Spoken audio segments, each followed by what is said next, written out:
I used to get so frustrated that my kids didn't listen to me, that it seemed like they had no respect or regard for me and my feelings, my world. And I blamed everything. I blamed everything on the reason why they were that way. But when I began understanding attachment, I realized this was the missing link. It was the foundational piece that for my girls who were both NICU babies, they had a very insecure attachment. They didn't trust that their mama was safe because I abandoned them, which clearly I didn't, but it felt like that to them. And so what I'm going to be sharing with you today are the 5 areas, the 5 habits that I began doing to start rebuilding a secure attachment with my girls. So I hope you enjoyed today's episode. Welcome to the Slowish Parenting Podcast. I'm your host, Alexis. I'm a mama to 2 little girls and a parenting coach. I help moms who are burned out, tired, and stressed feel happy and confident so they can enjoy a little more ease in their daily life. If you want to unlearn parenting and awaken your innate design, then you're in the right place. Alrighty, let's get into today's episode. Hello, you guys, and welcome back to another episode. Today, you guys can see I have paint swatches because the color I painted, I didn't like once I found a chair that I liked. That was comfortable, that felt the vibe I was going for, because you can't change the color of the chair, but you can change the color of the wall. So you guys know I love green, and I hesitated on doing green because I actually wear a lot of green, but I think I'm gonna go for it. I'm liking this color right here. If you're new here and you have no idea what's going on, I've been revamping my little space here, and things have kind of been coming and going as I've been figuring out what I enjoy and what I like. So anyway, that's kind of what's going on here. But today we are talking about attachment. We're talking about habits that help our children to have a secure and a safe attachment with us. If you're finding this episode and maybe you are a little bit unfamiliar with attachment, its importance, I want to shed some light on that. And I also want to share that I am not a attachment, I would say an attachment parenting approach, although I do believe it's a huge part of parenting and of being able to have children who want to listen to us and who feel like they need to listen to us. But I'm not a attachment only parent coach, I guess. I am what's called a parent-centric coach, which means I believe mama specifically holds all the power. She is the one that is emotionally there to regulate. What she is doing in her life is flowing through her into her children. And more often than not, the behaviors that our children are expressing are our own inner wounds, our inner world, just our circumstances, and what we feel like we can't express, our child is expressing. And so that's kind of my approach. But I have found attachment to be something that is just crucial for kids to be actually able to listen. In my own story, both my girls were NICU babies, and so we didn't get attachment. We had my first it was 14 days, my second it was 20 something days, where we were separated. We weren't together. And so clearly that caused my children to have a lot of discomfort and a lot of fear around abandonment. And it did not start our relationship off well. It was really a challenge. And I know that a lot of moms go through something similar, maybe not even necessarily separated at birth, but circumstances come up in that first year and mom and baby are separated. Another one for me was sleep training. Me and my oldest just really struggled to connect, and she was a terrible sleeper. And I believe that was because of my nervous system, which is probably an entire episode that I want to do and I need to do. But with that being said, I feel like looking back, our attachment was severed. And so had I just focused on attachment versus, nursing changes and sleep training and food, nourishment and all these other factors, which are factors, guys, they do play a part. It's just that I don't believe that is the end all be all. I think that we have all explored these roads of, I would say, answers for why our children are the way they are. And for me, and I'm talking personally here, it was me blaming my child, blaming my circumstances for the way that my child behaved. And it took the pressure off me. So I didn't need to look inward, because looking inward is a really hard journey. And for the moms who I coach, I see it all the time. They come into it really wanting to heal, but then when things get hard, it's like, oh man, this is hard. I don't like this. I don't want to have to do this. Like, it's definitely just her behavior. And then once we are able to break through those walls, it's this understanding of, no, wow, like, my kid is literally mirroring me. My child is literally just the symptoms. And I need to look deeper. And there's almost, for me, this sense of control that happens where I'm like, okay, I can control me. Granted, I can't control them. I can't control the outbursts and the anger and the behaviors. But what I can do is I can nurture me. I can be there for me.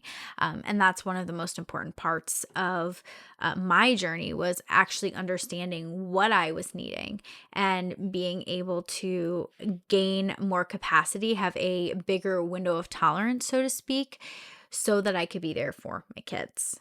So let me get my notes here. So I have, 6 things that I do and that I'm focusing on. I'm calling them habits, but just things that I do to ensure that I am creating a secure attachment with my children. These are little habits. They're nothing crazy or big, but I have found they have moved the needle exponentially in repairing that with my children, because I'm sure, like me, you're at a place where you're like, okay, one, you might be questioning, do I even have a secure attachment with my child?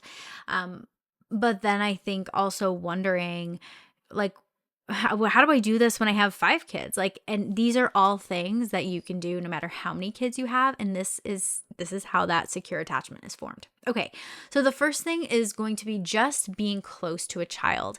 In the book, Hold On to Your Kids by Gabor Mate and Gordon, I think it's Newfield is how you say his name. I'll make sure to put the book up so you can see it here, and I'll link it below as well. But in this book, they talk about the areas of attachment. And one of the areas is proximity. So being in close quarters, being around a child. And it's interesting because studies show that babies, when they're crying, but mom is in the room, they're experiencing a lot less stress. I can't remember the exact amount, but a lot less stress than when mom is present, or when mom's not present, when mom's away.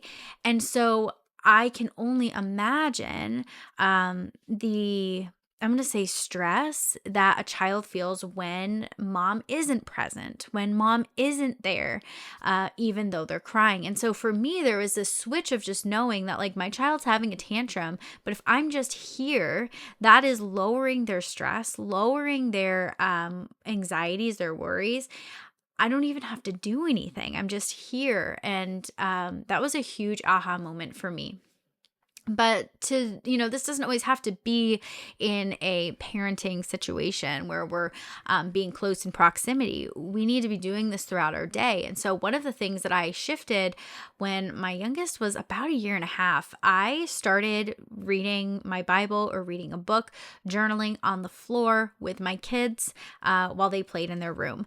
And it was just such a simple little thing that I don't know why I didn't think about sooner, but it was just like, it gave me the option to do something I really wanted to do, but it also allowed my children to have the independence with me being right there, and that safety of knowing I was going to be there. I wasn't going to get up. I wasn't going to go do laundry. They knew that they had me there, even though I wasn't doing anything.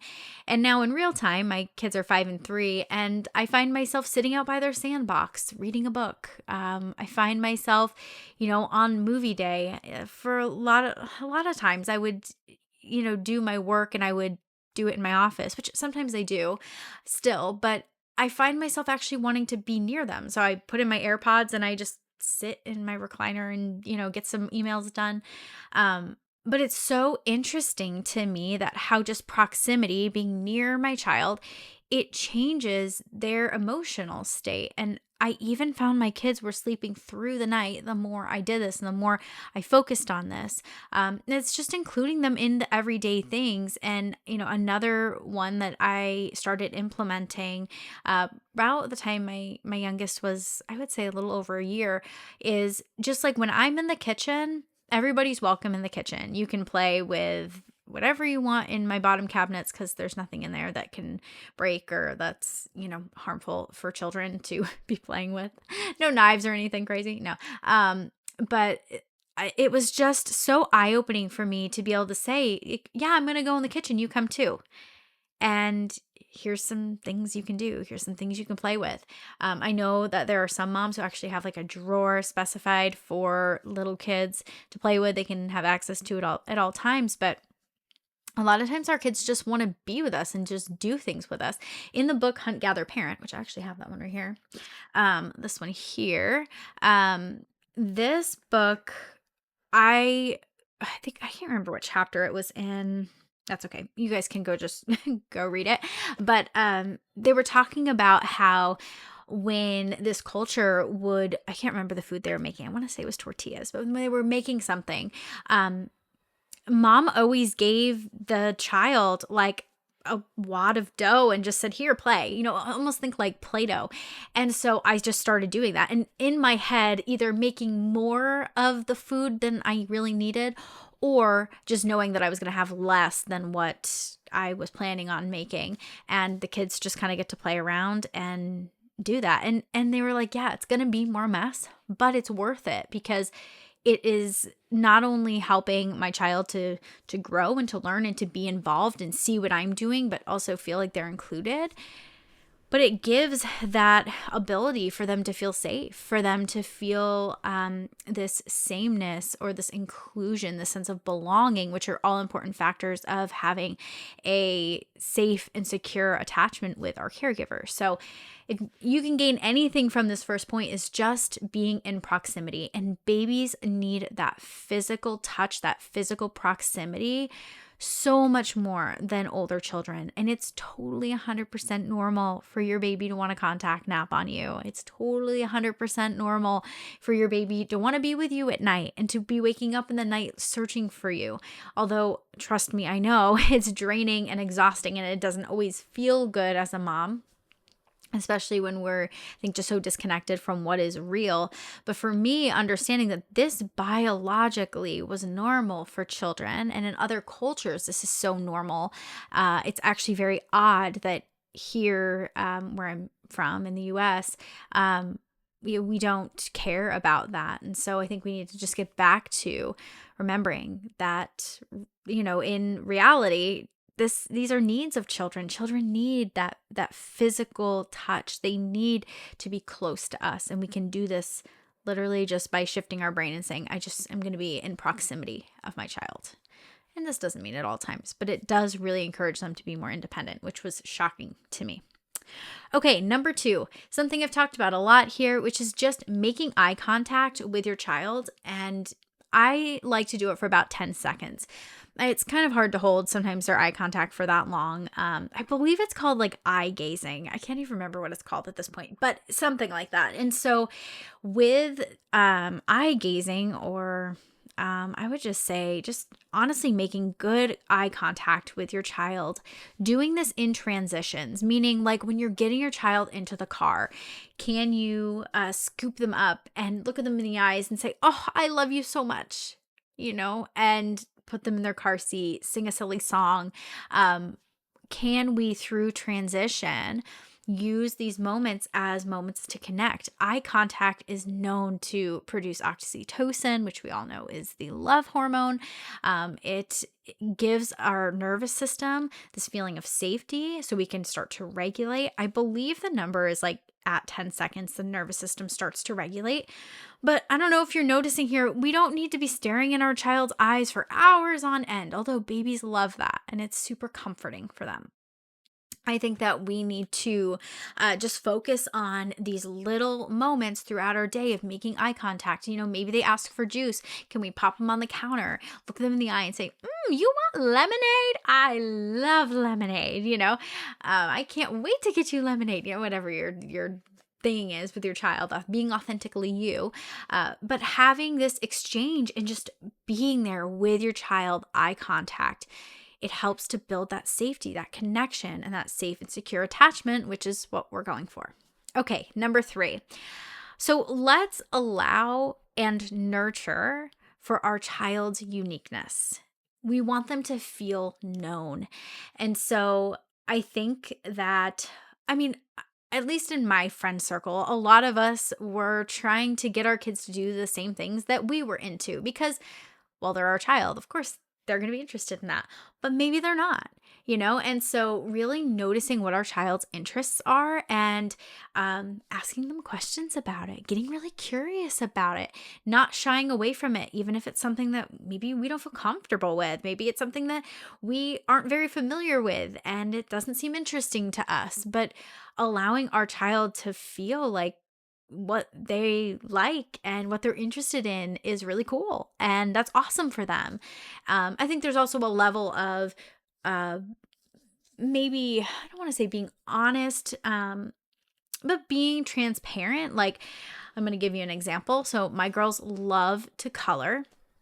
And I also love to color. So this was very easy for me to step in and be like, yes, let's color together and, make all these beautiful pictures and be able to connect through that. But when they started asking me to do magnet tiles, I was like, oh boy, I do not like building magnet tiles. It's really challenging for me. And for me, I actually used this as a challenge for myself to see if I could like magnet tiles if I played with them more. And surprise, surprise, I actually love magnet tile playing now. It's taken about a year, but I sit on the ground with my kids. I could play magnet tiles for like an hour. We make all these cool cities and buildings, and it's a ton of fun. My point in sharing this is in the beginning, I was really honest and I said, I would love to play magnet tiles with you. I also really struggle with magnet tiles. It's hard for mama to play magnet tiles. It's hard for my brain to think in that way. But I'd love to sit here and watch you for a few minutes. Giving them that dose of like, yeah, I really want to do this with you. I really want to engage in this with you. But also maybe it's not of interest of mine. And so we're kind of meeting in the middle, so to speak. I'm not going to sit here and play magnet tiles all day long, but I'll surely give you, while I drink my coffee. So yeah, just finding that happy medium. And when we think about interests too, like as kids get older, they're going to start having interests like horseback riding or piano or maybe taekwondo or ballet. My girls are super into ballet right now and they're ready to start a ballet class in the fall, which I'm excited for them. I'm not into ballet, but that doesn't mean that I'm not going to go. That doesn't mean that I'm not going to put them in class. I'm going to put them in class. I'm going to encourage them. I'm going to really show them that I'm interested in what they're interested in. And I know that that's going to create a sense of who I am is enough, that I matter. What I enjoy matters. Obviously, coming from the lens of them, I'm talking about right now, like that they matter. And so I want to nurture that within them. I want to share that excitement with them and be, that's the word I'm looking for. I want to give them the attention that they need with that thing. So you might be listening to this and going, oh my gosh, I've never done this before. Like I've always just kind of swayed them into the things that I think that they would like. And how do I even do this? It's like, just start noticing the little things they like. Is your son super into bugs? And whenever you're outside, he just always is noticing bugs. Maybe you take them to the library and get some bug books. Like it doesn't have to be like a field trip or it doesn't have to be anything crazy. But just showing them that you care about their interests, you care about what they're interested in, and that you want to nurture and foster that as well. Okay, number 4, having a warm and welcoming face. Okay, so in the book Only Love Today by Rachel Macy Stafford, let me show you the book here. This is the book for those of you who are watching on video. This book is a book I read yearly. But she talks about how her daughter had come out of school one day and she noticed, I might butcher this story. It's been a little while since I read it, but I'll hopefully get it mostly right. Her daughter had come out of school and she was looking for her mom with this biggest smile. And she's like, and before that point, my head was down in my phone, just waiting for her to walk out. And I would have missed her eyes scanning, looking for me in excitement and in anticipation for that moment. And I think what touched me about that was that children are constantly looking to us for reassurance. They're looking to us for safety. And when our face is constantly, angry, frustrated, serious, stressed, this facial expression, they feel that, they sense that. And when we want them to be open, we want to have a face that is soft, one that is understanding, one that's curious, one that's not shying away, and one that's not judging. And at first, this is going to be a really big challenge. This is why attuning to yourself and beginning to know yourself and know your body is so, so, so important. I teach that in the very first module in the Calm Mama Blueprint. We don't necessarily dive right into facial expressions, but this is one aspect that once we start attuning to our body and knowing what's going on, whether that's in the physical body or emotionally even, we start to realize what's going on and we take inventory of that, and then we're able to soften. This is a part of the femininity that I just so appreciate and I aspire to keep becoming and evolving into, because I feel like for me, my face, it used to be one that was of judgment, that was of anger, that was of, I don't have time for you. And now it's softened, and that part of that has just been through the healing of my nervous system. And the other part is actually having an awareness of what I want my child to perceive, what I want my child to feel, and how to be that for them. Okay, number 5 is letting our child have feelings without judgment. And this is really hard for parents. I think there's 2 different reasons why parents feel this way. And I think the first is probably the most difficult. Reason 1 is we believe children should be acting in a certain way based off of what society is telling us, based off of what the experts are telling us. And I think that just puts so much pressure on parents, and maybe even maybe parents, like grandparents have put pressures on parents that a child should be behaving in a certain way.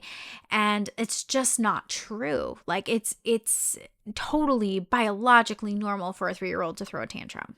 It just is. There's nothing to be ashamed of, embarrassed of, angry about. It is what it is. It's part of their primal feelings. It's part of their primal, what I'm trying to say, like expression of anger and of frustration. It's normal. And when we come in with judgment, we're just making the situation worse. And so I know what you're thinking. Okay, well, I feel judgment. I feel it. I can't not do that. It feels inauthentic to not judge because I am judging, I don't know how to not show that. And I think that it gets down to your belief systems. I think it's about diving into those and actually understanding, what do you believe about your child's behaviors? What do you believe about how you show up as a parent? What do you believe about feelings? Do you believe that there's good feelings and bad feelings? Do you believe in, good and bad emotions? Like, or even good and bad expressions of those reactions? If there are beliefs around those, that is going to drastically shape how you approach your child. So, zoom out for a second. It's, how can I show up with my child and hold them where they're at? Yeah, they're 3 and they're pretty upset that they couldn't get the ice cream. In their world, that is devastating. For a 10-year-old, it is devastating to not be able to go over to their friend's house.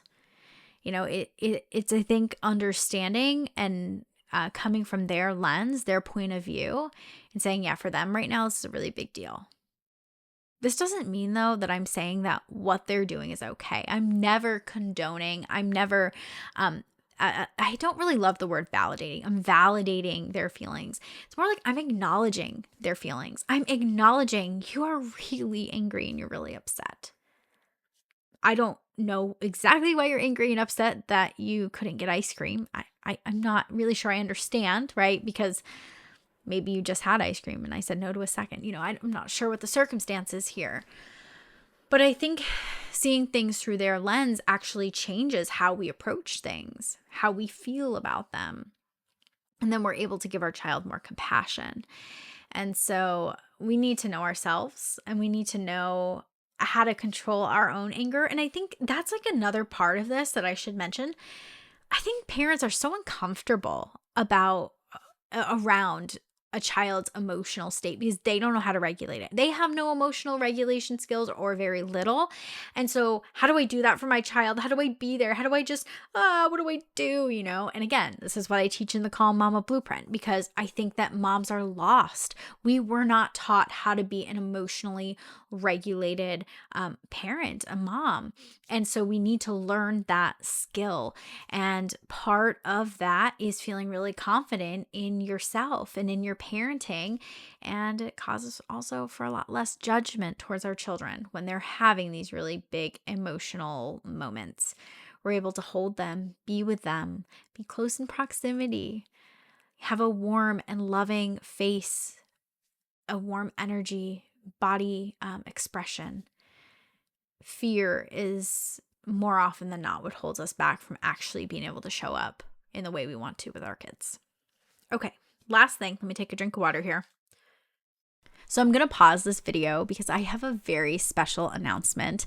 I am opening a private members only podcast called Unscripted. This is my intuitive parenting approach. It is going to be 6 sessions. And in our very first session, we are going to talk about attachment, the basics, why I believe this is the foundational piece for us mamas who have gone through the healing journey of healing ourselves, but we're still feeling a little bit confused on how do we integrate that. And I want to show you exactly how to do that. But the cool part is for the remaining 5 sessions, you get to vote. You get to pick what topics you want to hear most about, because as much as I like making content about parenting, I also don't know what you guys are struggling with in this season. And so it's going to be a great way for you guys to ask questions and to also hear what you are struggling with most as a parent. So if you want to join,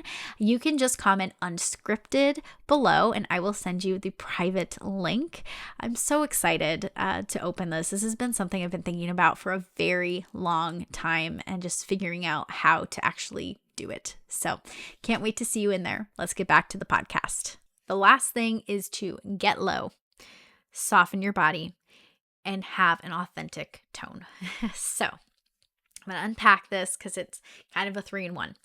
But when we are having a moment with our child, or we want to tell our child something really important, we want to have a discussion, a correction, whatever you want to call that, get low, get on your child's level. If they're sitting on the couch, sit on the couch with them. If they're on the ground, squat down and look at them. If they're on a swing, squat down in front of the swing. It's about being on their plane. This immediately takes the body from a state of you're overpowering me, you're going to tell me what to do. And it's kind of this anger, this frustration within our child, and it softens them. And they're like, okay, you're not maybe as big and mean as scary as I thought you were. And so we want them to feel not like we're a friend. I do not want to ever give somebody the impression that we are trying to be friends with our child, because we're not. We are their parent. There's something beautiful about being authority, but we cannot be an authority. We cannot be somebody who parents with confidence and has our child listen to them when we don't have trust and safety. And to gain trust and safety, we need to be on the same playing field. We have to be here with them so that way they can actually hear us. Because I wish something that the authoritarian approach, I think gets wrong. The people who are kind of the power over parent style, you do as I say kind of a thing. I think that they don't realize that a child is not hearing them when they are in that mode. And it's really pointless in doing nothing. It's just shutting a child down and teaching them really bad regulation skills. And so it's causing more issues. And I think if they understood that, just it's not that you can't have boundaries, it's not that you can't have rules. It's just simply that the way that that is done needs to happen on a foundation of trust and safety. We have to start here on this playing field, and it's going to look like a backwards approach. I mean, we have to create that trust and safety before we can even parent, right? And some of these things are just like getting low. But the second part of this is softening the body. So I recently just did the Calm Reset. It was a 7-day challenge. And if you want to do it, even though I'm not doing the challenge right now, I have the video still up on YouTube. I'll make sure to link it below. But in that video, I go through a sequence of calming tools that I use to calm my body down. And it's amazing to me how quickly the moms who were doing this challenge were feeling a difference in their body. And in a moment when we need to be there for our child, it's like, are our bodies coming in with tension? And if you're not on YouTube, I'm kind of raising my shoulders and putting them up into my ears. Think about the width here of your neck is getting closer to your chin, and your neck is getting closer. Everything is kind of closing in on itself. And we want to open the body, because opening, especially the heart space here, is going to give the impression to our child that we're open, that we're confident, that we're soft, right? And so we want to work on softening the body so that our child is receptive. And so for me, what this looks like is I'm getting down to my child's level, and I'm taking a deep breath, but not one that's maybe noticeable. And I'm going through cues. Soften your shoulders, soften your neck, soften your jaw, and then I listen. The last part of this is going to be having an authentic tone. Okay, so there are 2 ways tones go with parents. And so tone 1 is the very soft, please don't do that again. It's I'm telling you something in a not great way, but my tone is super soft. Or it's kind of this overcompensation. Like, I want to talk in a really angry, mean way, so I'm going to overcompensate and talk extremely soft. And this is not helpful. Then we go on the other end of the spectrum and we talk with firmness, and we almost yell sometimes because we feel like we're not being heard. This is my husband constantly. I'm like, your tone, listen to your tone. You're all good. Like, as a husband, like, it's amazing for them to be firm with our kids, to have really firm boundaries. But what's not okay is the tone. And so we need to work on that aspect of it. But as a mom, are we kind of yelling? Are we speaking at? And you can hear the tonal difference. It's like, stop doing that right now. Stop it. It's not kind, right? And then there's just me being real and saying, hey, I'm getting really frustrated right now. You keep putting the cup in the water table, and I asked you not to. What's going on? I'm not being inauthentic. And that's something that I think is probably one of the most important pieces of attachment, is we need to be real. And I think as parents, we think, if I don't show my kid this side of me, they'll never know. But what if they're just feeling that side of you? They're feeling the inauthenticity, and it's causing them to struggle to attach with you because of that. So that's going to wrap up today's episode. I hope that this was one that really had you thinking. It got you seeing that there is another way that we can parent, another way that we can actually raise children who want to listen to us, who genuinely care about our well-being, who care about, I don't want to say respecting and just listening to us, but having a true desire to, I don't want to say desire. What's the word I want to use here? Like truly believing that their parents know best for them, and for the most part, wanting to do what they've asked because they believe that. And that doesn't happen without a safe and secure attachment. Anyhow, I hope that you enjoyed this episode. If you liked it, would you please give it a thumbs up? And if you want to continue seeing more content like this, please hit that subscribe button. If you have a mom friend struggling, would you please send her this video? Give her some encouragement that she can do it, that she's doing an amazing job, and it also doesn't have to be quite as hard as we make it out to be. So anyway, thank you so much for being with me today, and I will see you in the next episode.